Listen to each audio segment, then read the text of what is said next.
Shalom Bapak Ibu, mari kita kembali bersyukur dengan menyambut hari ini dengan merenungkan firman Tuhan. Kita berdoa. Terima kasih Bapak atas hari ini. Kami boleh melewati dari malam yang panjang dan boleh ada sebagaimana adanya karena anugerah-Mu.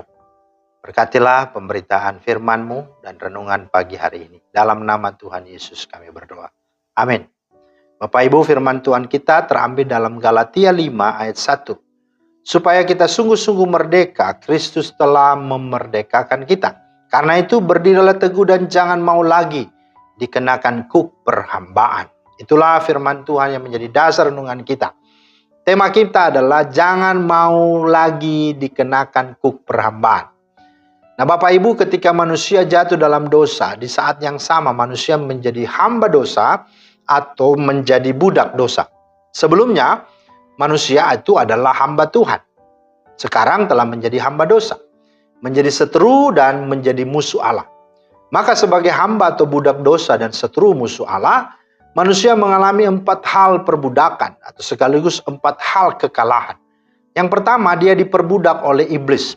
Dia tidak punya lagi namanya filter dosa. Roh Allah sudah meninggalkannya. Dan iblis mendikte dan mendakwanya. Contoh misalnya Kain, ketika membunuhnya maka dia lari dengan perasaan bersalah. Dia telah berbuat dosa. Begitu juga dengan Petrus. Dia bersedih menyesal karena menyangkal. Bahkan juga Yudas pada akhirnya bunuh diri. Nah apa yang terjadi? Ya itulah kekalahan.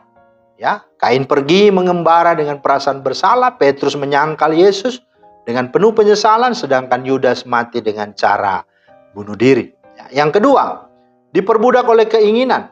Ada keinginan mata, keinginan daging, dan keangkuhan hidup. Kekalahannya adalah penderitaan dan persoalan. Bukan makin baik, semakin banyak persoalan. Ya, itu yang terjadi. Keinginan kita tidak terbatas. Ya, kita mau ingin mobil, mau ingin sekolah, mau ingin di hotel, mau ingin kita belanja, mau ingin kita punya pesawat, mau ingin kita punya villa dan macam-macam, mau keliling dunia pun silakan. Pertanyaannya, ya, apakah kita mampu untuk memenuhinya? Kenapa? Karena kemampuan kita, uang kita, tenaga kita, dan segala apapun terbatas. Nah, itulah sumber penderitaannya. Ketika kita tidak mampu memenuhinya, maka yang ada kita kecewa, bahkan yang ada mungkin kita menghalalkan segala cara.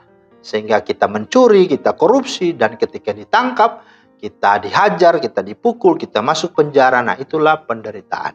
Maka diperbudak oleh keinginan, itu adalah sudah menjadi hal yang mengikat manusia ketika dia berdosa. Yang ketiga, diperbudak oleh hukum. Ada aturan, ada juga penghukuman. Hukum tidak dilihat sebagai pagar dan pelindung bagi dirinya atas kejahatan dan penghukuman, melainkan hukum atau aturan dibuat justru untuk dilanggar.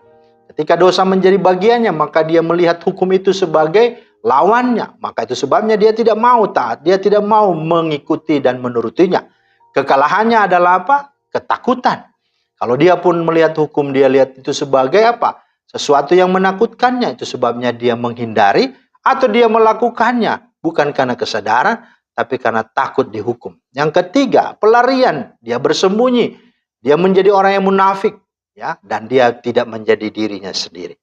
Itu yang terjadi, diperbudak oleh hukum. Dan yang keempat, diperbudak oleh nilai-nilai duniawi. Bahwa kalau engkau berbuat sesuatu dengan baik, dengan benar, dengan sungguh-sungguh, engkau pasti bisa jadi juara. Ya, engkau juga dibawa untuk selalu menyibukkan diri. Bahkan engkau juga diperbudak dengan segala macam. Ya, seperti sekarang ini canggih alat-alat yang dipakai, baik itu gadget, baik itu segala bentuk teknologi apapun, ya, bahkan mungkin sosialita, pertemuan, komunitas, itu yang terjadi. Maka dengan banyaknya fasilitas, dengan banyaknya pencapaian nilai-nilai dunia, ya, dengan semua hal-hal seperti itu, maka kita dibawa untuk bukan semakin enjoy, bukan semakin merdeka, bukan semakin bahagia, tapi semakin stres. Dengan sebutan 3S. Ya, stres, stroke, dan stop. Ya, artinya mati. Nah, ibu bapak yang dikasih Tuhan, maka mari kita belajar betapa sungguh-sungguh tidaklah benar, tidaklah baik, tidaklah sungguh merdeka ketika kita hidup di dalam perhambaan atau di dalam perbudakan dosa. Maka Yohanes 10 ayat 10 berkata, pencuri datang hanya untuk mencuri dan membunuh dan membinasakan, tetapi Yesus datang, katanya, supaya mereka mempunyai hidup dan mempunyainya dalam segala kelimpahan. Ya, jadi jelas, mari berilah dirimu, serahkanlah dirimu, dan sungguh-sungguh bertobatlah dan percayalah. Terimalah Yesus Kristus dalam hatimu. Dan saat itu engkau akan mengalami pemulihan.